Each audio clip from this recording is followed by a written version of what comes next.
Fala pessoal, beleza? Professor Cadu aqui, professor de Direito Tributário. Vamos dar continuidade a esse curso de Direito Tributário. Vamos falar agora sobre os impostos municipais, ou seja, naquele rol elencado pela Constituição atribuindo competência aos entes federados, há 3 impostos de competência específica dos municípios. Então, os municípios podem fazer as suas leis instituindo esses impostos. Que impostos são esses? De acordo com o artigo 156 da própria Constituição, nós temos que compete aos municípios instituir impostos sobre a propriedade predial e territorial urbana. Então, aqui as siglas P, propriedade predial e territorial urbana, fazem surgir o famoso conhecido IPTU. Inciso 2. Os municípios podem instituir os impostos sobre a transmissão inter vivos a qualquer título, por ato oneroso de bens e imóveis, por natureza ou acessão física, e de direitos reais sobre imóveis, exceto os de garantia, bem como cessão de direitos à sua aquisição. É o chamado ITBI, resumindo, Imposto sobre a Transmissão de Bens Imóveis. Veremos cada um desses impostos, suas peculiaridades. E, por fim, nós temos o inciso 3º, que diz impostos sobre serviços de qualquer natureza, não compreendido no artigo 155.2, definidos em lei complementar. É o chamado ISS, às vezes você vê em algum lugar também ISS-QN, O QN quer dizer de qualquer natureza, mas o mais comum é a gente ver ISS. Inclusive, nas provas de fiscalização, para os cargos de auditoria fiscal dos municípios, a gente bem costuma chamar assim, vai ter uma prova para o ISS tal, então por quê? Porque o ISS é o principal imposto. Então, assim, nesse mesmo vídeo de introdução e apresentação dos impostos municipais, vamos adentrar ao que seria considerado o mais importante imposto, não porque os outros não têm importância, mas porque representa geralmente a maior arrecadação dos municípios, que são chamados Imposto sobre Serviços. Impostos sobre Serviços, ISS. ISS, que é de competência dos municípios.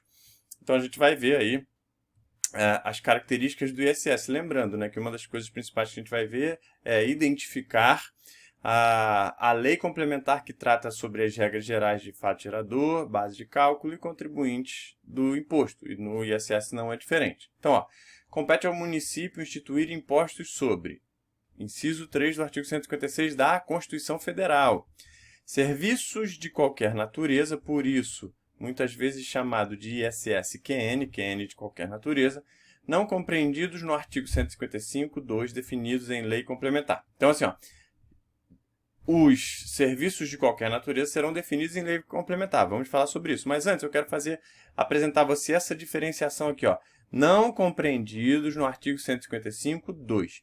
O que é o artigo 155.2? É exatamente a previsão de competência para que os estados possam instituir o ICMS. Por isso que eu coloquei, serviços do ICMS. O que é ICMS? ICMS é uma sigla do imposto estadual, que é Imposto sobre a Circulação de Mercadorias, ICM. Aí tem o S. O que é esse S do ICMS? E serviços. Ou seja, existem serviços que serão sujeitos à incidência do ICMS de competência estadual e não do ISS de competência municipal. E aí, os serviços que estarão sujeitos ao ISS são aqueles que a gente vai ver lá na lista e tal, mas são os não compreendidos no campo de incidência do ICMS. Quais são os serviços de campo de incidência do ICMS? São os serviços de transporte, 2 tipos de transporte, intermunicipal, ou seja, que é feito de um município ao outro, e interestadual. Portanto, você percebe o seguinte, o transporte intramunicipal, ou seja, que ocorre dentro do próprio município, ele não será sujeito à incidência do ICMS, pode vir a ser, sim, do ISS. Então, assim, os serviços de transporte intermunicipal e interestadual e os serviços de comunicação, que também estão lá no rol dos serviços do ICMS, comunicação, são os serviços que estarão sujeitos ao ICMS e não poderão ser sujeitos ao ISS por expressa previsão constitucional. Bom, já falei que o ISS é o principal imposto arrecadatório e tem essa função arrecadatória, né? Então, exatamente por ter uma função arrecadatória, também tem a natureza de ser um imposto fiscal, no sentido de que praticou o fato gerador, vai ser cobrado ali o imposto devido e os municípios estão sim preocupados com a arrecadação que aquele imposto vai gerar para aquele município. Beleza. Em relação aos princípios constitucionais, princípio da legalidade, anterioridade e noventena, o ISS não é exceção a nenhum deles, portanto, submete-se sim ao princípio da legalidade em todos os seus aspectos, submete-se ao princípio da anterioridade, ou seja, só pode ser cobrado no exercício seguinte, submete-se ao princípio da noventena, só pode ser cobrado 90 dias depois. Beleza? E ainda dentro do texto constitucional, nós encontramos o parágrafo 3º do artigo 156 da Constituição, que diz, em relação ao imposto do ISS, cabe a lei complementar. Então, na verdade, veja, é uma previsão constitucional dizendo o seguinte, ei, legislador, quando você for fazer uma lei complementar sobre o ISS, trate sobre esses assuntos. Caberá... Então, veja que não é uma disposição expressa da Constituição no sentido de dizer faço isso ou faço aquilo. Não, ele está delegando a uma competência a lei complementar para quê? A lei complementar faça você o quê?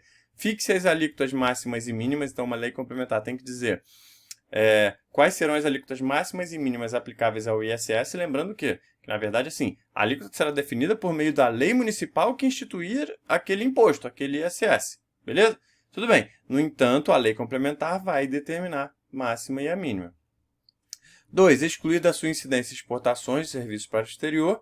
E 3. Regular a forma e as condições como isenções, incentivos e benefícios fiscais serão concedidos. Eu vou falar um pouquinho mais sobre cada um desses assuntos. É que cada inciso desse exige um pouquinho mais de explicação. Tudo bem?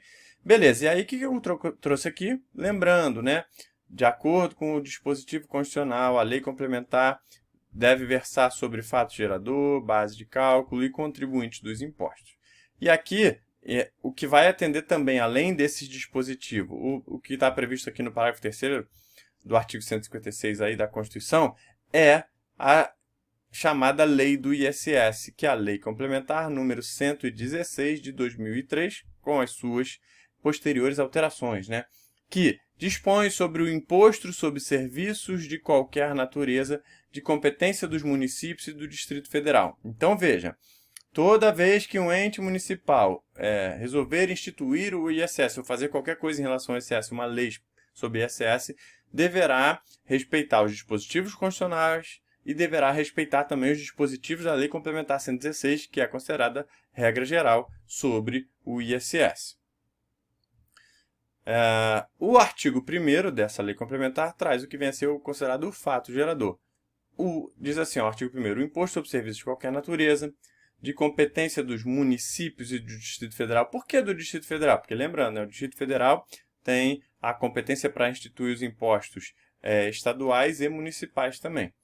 Tem como fato gerador, qual é, portanto, o fato gerador do ISS? A prestação de serviços constantes na lista anexa, ainda que esses não se constituam como atividade preponderante do prestador. Então, assim, algumas observações importantíssimas desse artigo 1º. O fato gerador vai ser a prestação de serviço. Que serviço? Onde eu encontro? Então, assim como lá no ICMS eu encontro qual é o serviço que vai ser sujeito ao ICMS, no ISS eu também encontro a descrição do serviço. Onde eu encontro? Na chamada lista anexa a essa lei. Um detalhe importante é que essa lista é taxativa. Por vezes ela usa termos congêneres equiparados, equivalentes, que trazem uma certa abrangência maior do que vem aquele serviço. Mas ainda assim, o entendimento firmado e posicionado trata-se de uma lista taxativa. Ou seja, eu não posso me valer de analogias ou atentar cobrar quando eu digo o município, não pode tentar cobrar um determinado ISS sobre um serviço que não esteja listado lá. Um outro detalhe interessante é o seguinte, mais uma vez, o ente municipal vai instituir a sua lei, coloque lá a lista também daquilo que você quer cobrar como serviços. Então, a maioria dos entes copiam a lista que estava aqui prevista na Lei Complementar 116. O outro detalhe interessante é isso aqui, ó, não se constituam como atividade preponderante do prestador. Porque a gente sabe que um determinado empresário ou quem exerce atividade econômica pode pode exercer vários tipos de atividade econômica diferente. Então, pode prestar mais de um tipo de serviço ou pode ter sua atividade preponderante, a comercialização de algum produto, mas ainda que não seja preponderante, se ele praticou aquele serviço, se ele prestou aquele serviço, mesmo que não seja atividade preponderante, ainda assim estará caracterizado o fato gerador do ISS. E aí também, o parágrafo 4º desse artigo 1º, como a gente está tratando sobre fato gerador e incidência, diz: a incidência não depende da denominação dada ao serviço prestado. Quer dizer, a lista traz um monte de nome lá de tipos de serviços que serão prestados e sujeitos ao ISS. Só que muitas vezes um legislador, né, municipal ou até mesmo, né, o empresário que vai fazer um determinado serviço, ele pode inventar um nome maluco lá para tentar se esquivar da cobrança do imposto. E mais uma vez, né, o legislador aqui na Lei Complementar está dizendo o seguinte: olha, não importa o nome que foi atribuído ou foi inventado ou foi dado. O que importa é caracterizado, enquadrado aí o que foi feito com o que está escrito na lei complementar aqui federal, vai ser sujeito do ISS. Então, a incidência do imposto não depende da denominação, porque se assim fosse, né, muita gente poderia tentar mudar o nome ali. Digamos que assim, o cara presta um serviço e fala que aquilo ali, na verdade, é uma outra coisa que não serviço, enfim. Não depende da denominação. Outros dois detalhes interessantes, parágrafos 1º e 2º do artigo 1º, deixa eu sair da frente aqui para a gente poder ler. Diz assim o parágrafo 1º que trata sobre o ISS na importação. Aqui, ó, importação. O imposto incide também sobre o serviço proveniente do exterior ou cuja prestação tenha se iniciado no exterior do país. Então é isso. Toda vez que eu for importar um serviço, ou seja, o serviço veio de fora ou se iniciou fora e terminou aqui, recairá ISS sobre esse serviço, desde que o serviço esteja listado, né? Esteja lá na lista taxativa. E o parágrafo 3º vai dizer: o imposto que trata essa lei, que é o ISS, incide ainda sobre os serviços prestados mediante a utilização de bens e serviços públicos explorados economicamente, mediante autorização, permissão ou concessão, com pagamento de tarifa, preço ou pedágio pelo usuário final do serviço. Né? Você pode pegar como exemplo aí da aplicação desse parágrafo 3º os pedágios que são cobrados como uma prestação de serviço. Você pode pegar os serviços de transporte intermunicipal de ônibus escolar ou de passageiros, né? Serviço público, que é uma autorização, uma permissão, uma concessão e que aí cobra uma tarifa, cobra um preço ali pela passagem, eles vão ser sujeitos também do pagamento do ISS. A Lei Complementar quis deixar isso claro para não ter exatamente discussões e dúvidas depois de que seria sim devido o ISS para esse tipo de serviço.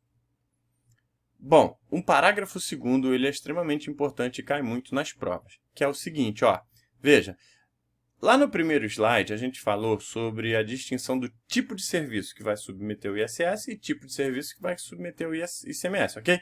Aqui é outra discussão. Aqui a discussão é o seguinte: vou prestar um serviço, só que junto com esse serviço vai ter uma mercadoria. E aí no final eu faço a fatura lá, né? Então, por exemplo, tem que consertar esse carro aqui. Então, geralmente, uma oficina mecânica que vai prestar o serviço de conserto também fornece peças que vão ser necessárias para a utilização daquele conserto. E essa própria oficina fornece.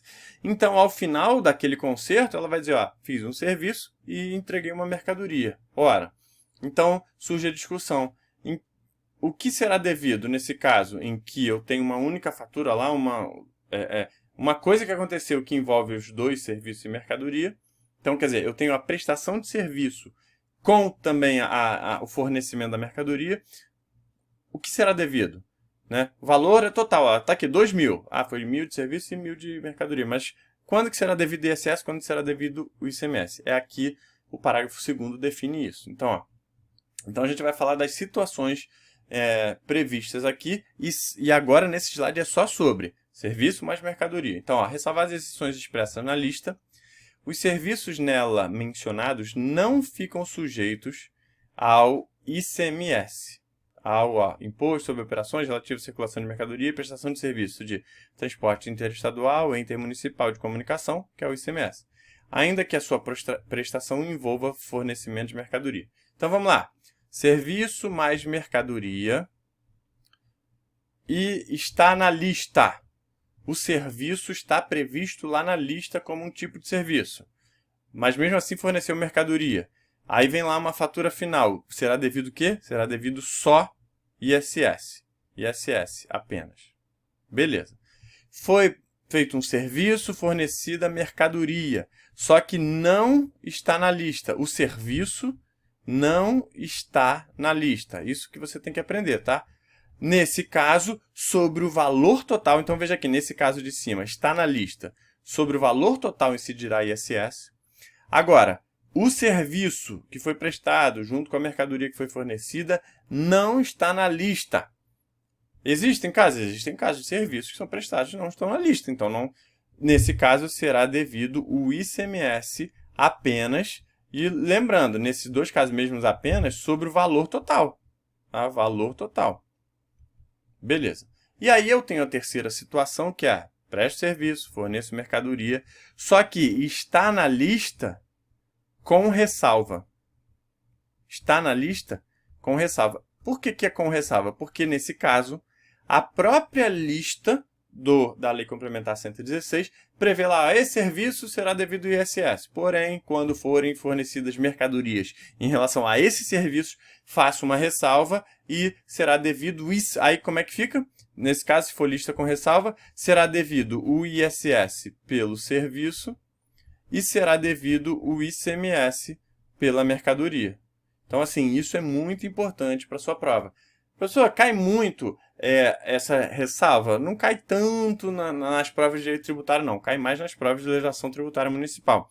Mas, ainda assim, você precisa saber essas três situações, essas três possibilidades. E aí está a lista aí, que eu só trouxe assim para você, não vamos ler. Mas, ó, você vai ver aqui, ó, só para mostrar como é que está escrito lá. O 7.2, que é obra, né? Execução de obra. Empreitada, superempreitada, aí diz assim, ó. Então, esse serviço 702 está na lista e, portanto, será sujeito do ISS. Só que diz assim, ó, exceto fornecimento de mercadoria produzido pelo prestador de serviço fora do local da prestação, que fica sujeito ao ICMS. Então, assim, as exceções, as ressalvas estão assim, ó, fica sujeito ao ICMS, fica sujeito ao ICMS, recondicionamento de motores, fica sujeito ao ICMS. Então, na verdade, esses são os 5 tipos de serviços prestados. Se você quiser que eu saia da frente aqui para você ver melhor, mas ó, vai lá no Google, bota lá a Lei Complementar 116, você vai encontrar essa lista e vai ter lá esses 5 serviços que constam na lista com ressalva, e se tem ressalva, se submeterão o serviço ao ISS ou a mercadoria ao ICMS. Beleza. Olha só agora, a própria Lei Complementar trouxe situações em que não incidirá o ISS. A primeira delas apenas reforça ou regulamenta ou dispõe positivo o que está previsto lá na Constituição. Lembra que a gente viu lá no parágrafo 3º da Constituição, diz assim, a lei complementar sobre o ISS vai dizer o seguinte, vai excluir da sua incidência exportação de serviço para o exterior. Então aqui é interessante o seguinte, toda vez que a Constituição Federal dispensa de algum pagamento de algum tributo, é caso de imunidade. Mas aqui não é caso de imunidade, porque aqui a Constituição não liberou. A Constituição diz, ei, lei complementar, quando você for feita, disponha sobre como vai ser essa exclusão da incidência do ISS sobre a exportação, tá? E aí a lei complementar fez isso? Fez. Então é o que a doutrina chama de isenção heterônoma. É um legislador, que na verdade aqui é a União, mas em forma de governo federal, fazendo uma lei complementar de normas gerais, dispondo sobre uma não cobrança de um imposto de outro ente. Por isso, isenção heterônoma. Isso é possível, sim, porque a própria Constituição prevê. E aí o artigo 2º da lei Complementar 116 diz assim, o imposto não incide sobre as exportações de serviço para o exterior do país. Então, toda vez que exportar serviço, não vai ser devido o ISS sobre essa exportação de serviço para o exterior do país. Os outros 2 casos de não incidência estão aí descritos, né, o inciso 2, que diz assim, também, o imposto não incide sobre, aí está aqui, prestação de serviço em relação de emprego, dos trabalhadores avulsos, dos diretores e membros do Conselho Consultivo ou de Conselho Fiscal de Sociedades e Fundações, bem como os dos sócios gerentes e dos gerentes delegados. Então é assim, ó, toda vez que uma determinada empresa e tal, alguma coisa precisa de que alguém vá lá e preste um serviço, eu posso contratar, vou contratar aqui esse pedreiro para fazer essa obra aqui. Aí o pedreiro faz lá, fez o serviço, ele é um profissional autônomo, eu pago lá pelo serviço e será o devido ISS lá, beleza? Tudo bem. Ou contratei outra empresa para fazer um serviço na minha empresa. No entanto, a mão de obra contratada em forma de relação de emprego, trabalho, diretor, também está prestando um serviço. Só que esse serviço não será remunerado por meio de um pagamento pelo serviço, e sim pelo trabalho, pelo emprego.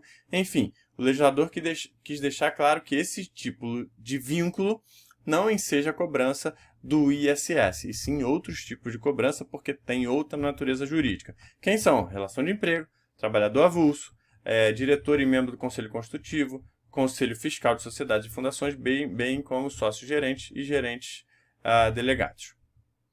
E aí temos também o inciso 3, que diz, o valor intermediado no mercado de títulos e valores mobiliários, o valor dos depósitos bancários, o principal, os juros e acréscimos moratórios relativos à operação de crédito realizados por instituições financeiras. Então, a gente sabe que as corretoras fazem lá a intermediação de títulos e valores imobiliários e depósitos bancários, o principal, juros e acréscimos. Então, em relação a essa situação, não será devido o ISS sobre essas... o imposto não incide sobre o valor intermediário. Contribuinte. Quem é o contribuinte do ISS? Regra geral, é o prestador do serviço. A gente tem aqui a figura do prestador e do tomador. Eu queria fazer uma outra explicação aqui, que é a seguinte. A Lei Complementar 116, ela tem muito mais coisa do que a gente vai apresentar aqui nesse vídeo, tá? Então, se você quiser aprender tudo sobre ela, você vai lá na parte aqui da própria plataforma que versa sobre Lei Tributária Federal. E aí você vai ver todos os dispositivos sobre todos os detalhes lá. Aqui é o seguinte, vamos ver só os detalhes importantes sobre o ISS para você acertar a prova de direito tributário. Então, contribuinte, em regra, quem? É o prestador do serviço. No entanto, o próprio artigo 6º deu a possibilidade do legislador municipal, quando for fazer a sua lei, estipular a tal da responsabilidade. Autorizando o seguinte, legislador municipal, se você quiser, você pode atribuir e dizer aí na sua lei, atribuindo de modo expresso a responsabilidade pelo crédito tributário. Geralmente, essa responsabilidade ela acaba, como a regra é a do prestador, ela acaba podendo ser feita, e é feita nas legislações municipais, atribuindo muitas vezes ao tomador do serviço a responsabilidade pela cobrança e o pagamento do imposto. Então, assim, artigo 6º da Lei Complementar diz assim, os municípios e o Distrito Federal, mediante lei, ou seja, quando forem fazer a sua lei, poderão atribuir de modo expresso a responsabilidade pelo crédito tributário à terceira pessoa. Geralmente, as legislações fazem isso, atribuindo em determinadas situações, ou determinado tipo de empresa, ou determinado tipo de serviço, atribuem a responsabilidade ao tomador, né? Por quê? Porque essa terceira pessoa que vai ter responsabilidade vai ter algum vínculo com o fato gerador da respectiva obrigação, excluindo a responsabilidade do contribuinte ou atribuindo a este em caráter supletivo do cumprimento total ou parcial da referida obrigação, inclusive no que se refere a multa e os acréscimos. Então, está dando uma certa liberdade a lei complementar dizendo assim, legislador municipal. Se você quiser, você atribua totalmente ao tomador, ou se você quiser, você atribua ao tomador, mas, e fala assim, o prestador se exonera, ou então vai falar, atribua ao tomador, mas o prestador responde supletivamente caso o tomador não se responsabilize ou não pague. Então, assim, a lei complementar está dando essa liberdade para o legislador municipal fazer isso. Por fim, aqui dentro desse slide, nós temos também a definição legal do que deve ser considerado como base de cálculo do ISS, é o preço do serviço. Então, toda vez que você presta o serviço, você coloca lá na nota o preço daquele serviço que foi prestado e essa será a base de cálculo. Então, por exemplo, você tem lá, o serviço foi prestado por 100 e aí o ISS é 5%. Qual é a base de cálculo? É 100. Então, o cara tem que pagar lá R$5 de ISS. Ok? Beleza. Vamos falar um pouquinho sobre a alíquota do ISS. Lembrando aqui, ó, a Constituição Federal, lá no parágrafo 3º, inciso 1, disse assim: cabe à lei complementar fixar alíquotas máximas e mínimas. Então, a lei complementar não define a alíquota. Então, por isso que na lei complementar 116 a gente não encontra definição de alíquota. Porém, a gente encontra dizendo, ó, entes municipais, quando vocês forem fazer as suas leis instituindo, você não vai fazer máxima e mínima, tá, município? Você vai dizer qual alíquota que você quer para qual tipo de serviço. Pega lá a sua lista e vai dizer, esse serviço, a alíquota é tanto, esse aqui é tanto, dentro desse limite estabelecido pela lei complementar. Qual é esse limite? 5 e 2. Então, ó, as alíquotas, o artigo 8º aí da lei complementar vai dizer assim, as alíquotas máximas do ISS são 5%. Então, essa é a máxima, 5%. E qual é a mínima? A alíquota mínima do ISS é de 2%. Beleza? Então, 2 e 5, você precisa levar isso para a sua prova, não pode errar. Deixa eu só sair da frente para a gente poder ler o artigo 8A por completo, né? Que diz assim, a alíquota mínima do ISS é de 2%.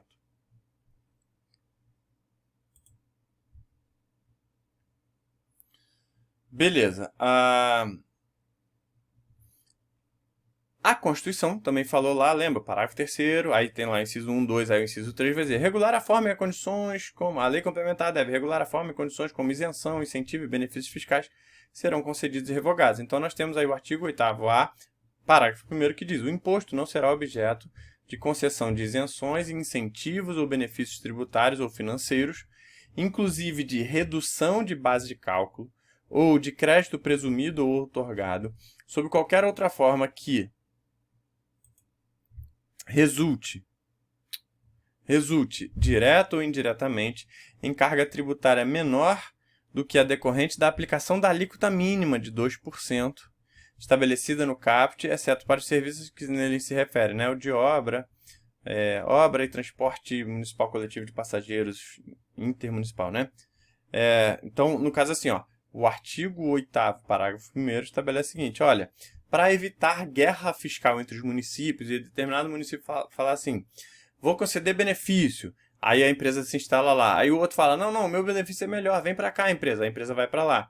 E aí, para evitar esse tipo de guerra fiscal entre os municípios, a lei complementar proíbe que sejam concedidas isenções ou benefícios tributários ou financeiros. Olha só, tem esse detalhe aqui, ó, inclusive a redução de base de cálculo. O que isso quer dizer? Porque assim, ó, a alíquota não pode ser menor que 2%, né? Então, um benefício seria assim, ó, vamos fazer uma alíquota de 1%. Aí, aquelas empresas que fazem esse tipo de serviço vão vir se instalar aqui e a gente vai pegar a arrecadação deles. Beleza? Pode fazer isso? Não. Aí, o que eles fazem para manter o 2%? Faz assim, ó, apesar de a alíquota ser 2%, a base de cálculo será reduzida em 50%. Ou seja, matematicamente, no final daria o mesmo resultado. O artigo 8º-A proíbe que isso seja feito, proíbe a institucionalização da guerra fiscal por meio das legislações municipais. A súmula vinculante 31 traz um dispositivo interessante. Toda súmula vinculante é interessante e importante para efeitos de prova e diz assim: é inconstitucional a incidência do imposto sobre serviços de qualquer natureza sobre operações de locação de bens móveis. Porque a doutrina vai caracterizar o serviço como uma obrigação de fazer. E a locação de bem móvel está descaracterizando uma obrigação de fazer, né? Então, por isso, o STF consolidou esse entendimento dizendo, ó, locação de bem móvel não configura fato gerador do ISS. Beleza. E aí os artigos 3º e 4º tratam aí sobre a questão do ISS ser devido, né? E é interessante isso, ó.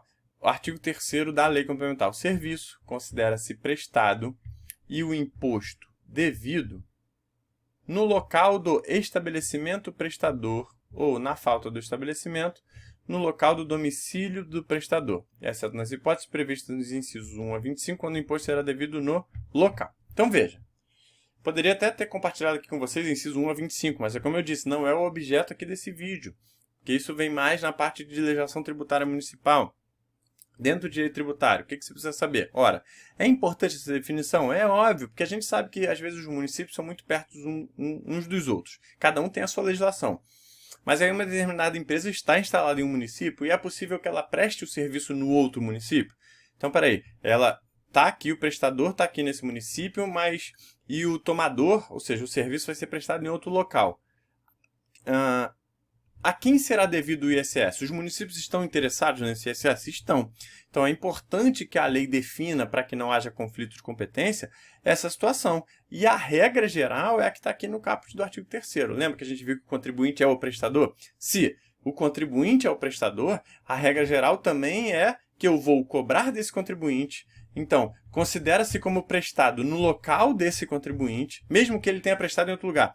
Ó, ele mora aqui, ele reside aqui, o domicílio dele é aqui, e ele foi lá em outro lugar prestar, no outro município. Ainda assim. Obviamente que se o serviço for prestado dentro do próprio município, essa discussão não tem muita relevância. Para efeitos de imposto devido. Tem até outras relevâncias, mas enfim. Fora do município. Então, o prestador está aqui nesse município e presta o serviço no outro município. A regra geral é: não importa que ele foi prestar no outro município, importa qual o domicílio do prestador. Então, o serviço é prestado e o imposto devido no local da onde? Do estabelecimento do prestador. Ou então, assim, na falta desse estabelecimento, no local do domicílio do prestador, que seria a mesma coisa. Então, assim, não localizei o estabelecimento, mas eu sei onde o prestador tem domicílio tributário, dentre aqueles lá elencados no CTN.